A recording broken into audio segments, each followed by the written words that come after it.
I'm really not that negative a person. I wouldn't even be ashamed of it if I was, but I'm telling you, honestly, I'm not. Anyway, I hate soccer. It's just hockey with all the good stuff taken out. In hockey, you can ram someone into the boards. In soccer, they just go out of bounds. In hockey, if you get whacked in the mouth by the butt of a stick and it knocks a tooth out, you just spit that boy onto the ice and get back on defense. In soccer, I'm pretty sure the rules require you to wince and maybe even cry anytime you trip and hit the turf. Hockey has tiny goals that require precision and elite attacking strategy. Soccer has big-ass nets of open space a blind guy could hit. Anyway, I don't want to ramble. Point is, I hate soccer. This is important because Kiley worked at the Dignity Health Sports Complex, whatever the hell they call it. It's where the Galaxy play. Tell me that name pisses you off as much as it pisses me off. I swear I'm not a negative person. Who's going to say all those damn words? We call Staples Center Staples, which is kind of in excess because the name is already short.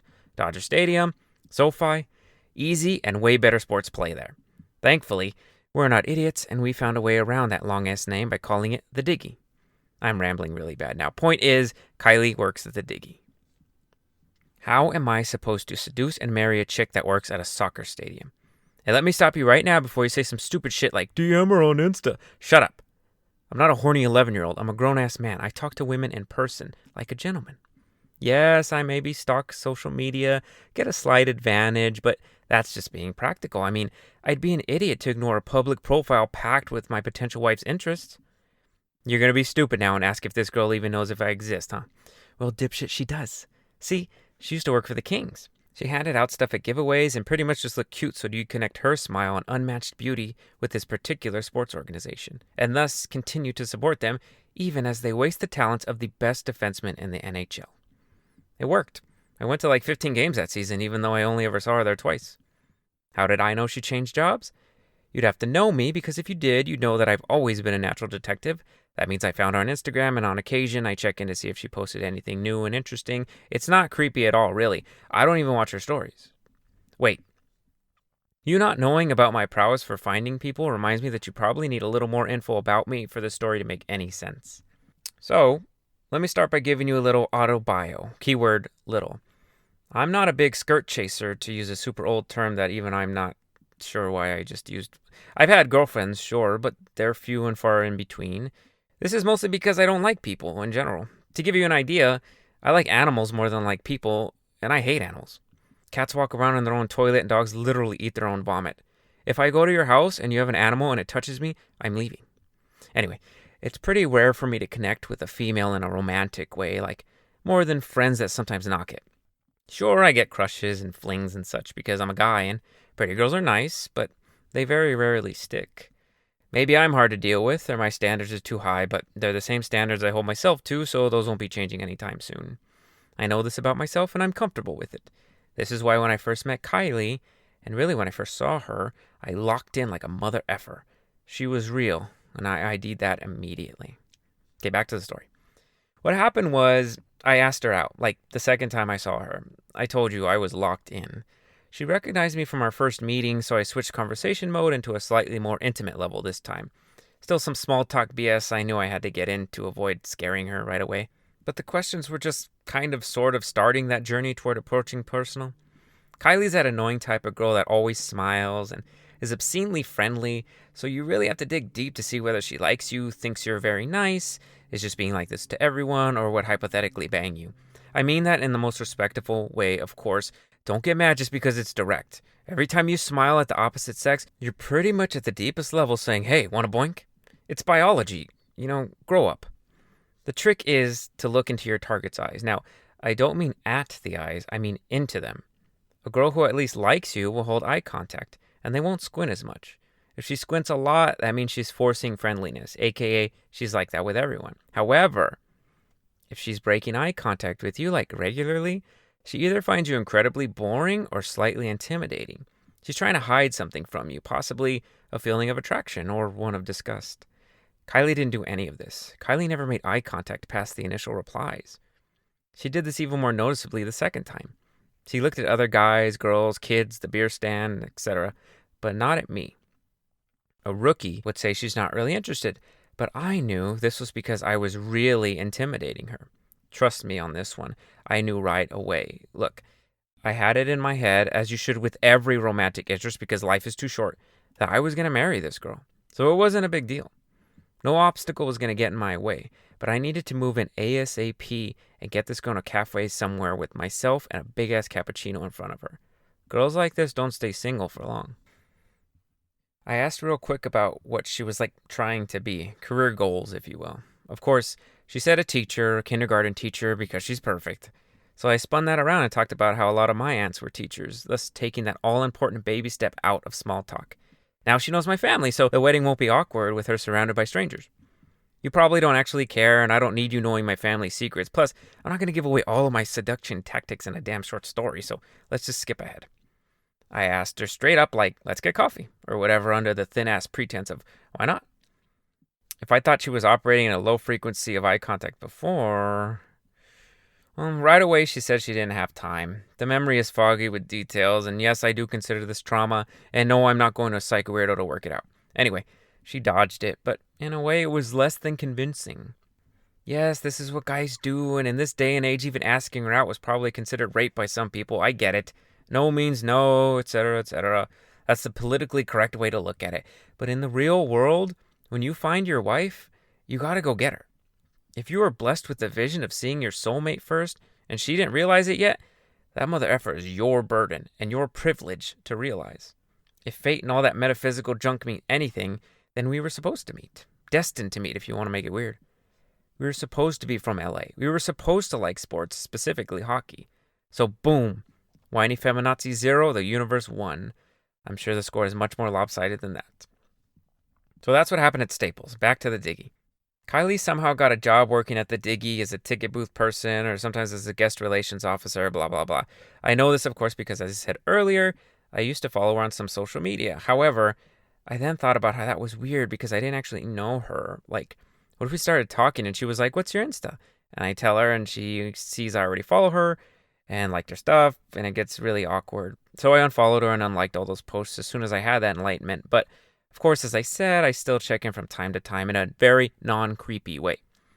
Luckily, she has like 10,000 followers, so I'd probably go unnoticed. Kiley works at the Dighi. I want to marry Kiley.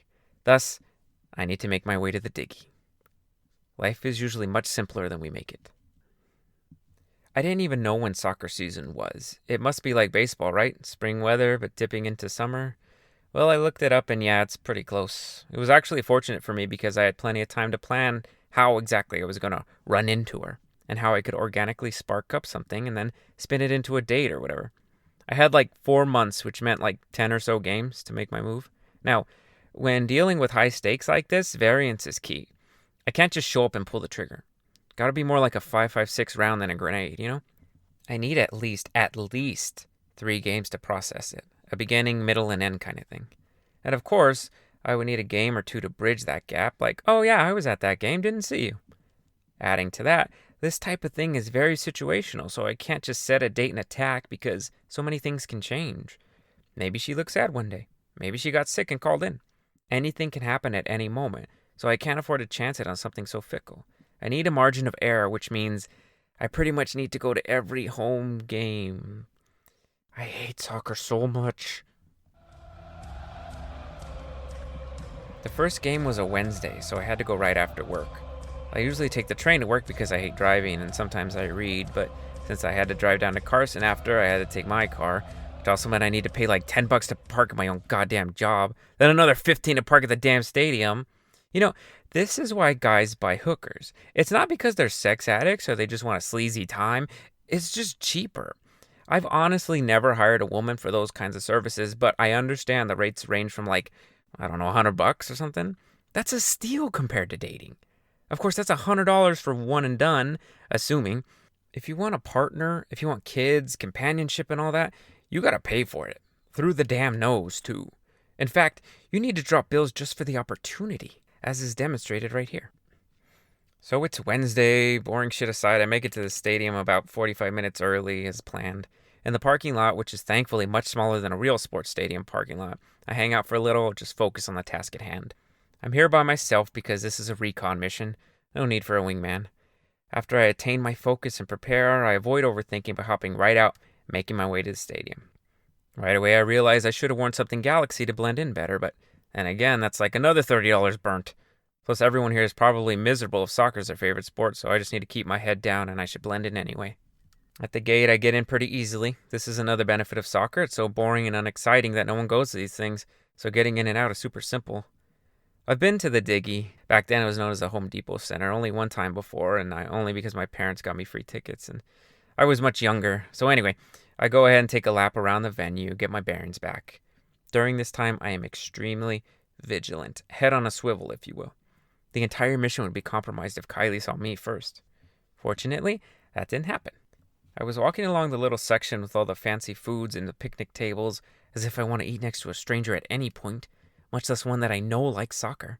Anyway, there's a part of the stadium right there that holds the championship trophies and the legend-worn jerseys. The display kind of digs into where you can see the field, and apparently some offices might be there too, because I was scoping it out, and that's when I saw Kiley come out of the door. She looked neutral. Her beauty presence always kind of shocks me awake. If I was a whiny poet, I'd say something like, "It's as if I had been asleep my whole life, and when my eyes met hers, I was awake for the first time. Now, whenever she leaves, I just drift back to the sleep of my uninteresting, hollow life." Don't stop listening. I'm just saying that's what I would think if I was lame as hell. Anyway, she didn't look happy, but she wasn't sad either. Maybe cold is the best way to put it. Interestingly enough, she also looked like there was no urgency in her work. But maybe that was just because soccer has so much downtime and it's so often just guys running around open space doing nothing. I obviously don't know how these jobs work, but my best guess would be that she just clocked out and maybe they let them watch the game or whatever. She moved slowly away from the door and went to that little gap where you could see the field, and she watched warm-ups for a while. All I could do was stand there. Now that I'm thinking about it, I must have looked like Ted effing Bundy staring at her like that. I'm lucky I didn't get tased or asked to leave. I don't even know what I was looking for exactly. Maybe I just enjoyed seeing her, like not in a memory or on a 5-inch screen. She literally wasn't moving, just watching the game, and I was so hypnotized. I could have watched the back of her windbreaker ripple in the breeze all night. I definitely could have watched it with more excitement than the actual soccer game. After what seemed like a chunk of timeless space, she turned and started walking along behind the seats. I quickly approached to a comfortable distance so I could see which section she was heading toward. I swear she walks so slowly, like she floats. This was so extreme that my pace almost caught hers, and I got dangerously close. For a split second, I was actually thinking about just stopping her and saying hi, like how a meth head has that moment of clarity. All my self-consciousness and other junk calmed down, and I was like, this won't be weird. She might even be happy to see someone she kind of knows. The key point in that moment would be the duration of it, a split second. I regained the safe following distance and noticed that she was actually heading for the exit. I stopped. Kiley doesn't actually like soccer. This is just a job to her. She probably took it because it was open and she thought it was a good stepping stone towards a real sports job. Now, I'm thinking if this is a good thing or a bad thing. Her liking soccer gave me an out. We could never realistically be a couple with any future if she wanted to put soccer on our TV. I refuse to raise children that wear jerseys with big-ass sponsors on the front. Now, if I'm right and she doesn't like soccer, we're completely perfect for each other. I'm really gonna marry this girl. That was part 1 of Kiley Works at the Dighi. Make sure you're subscribed so you can get part 2, which is coming out very, very soon. Thanks for listening.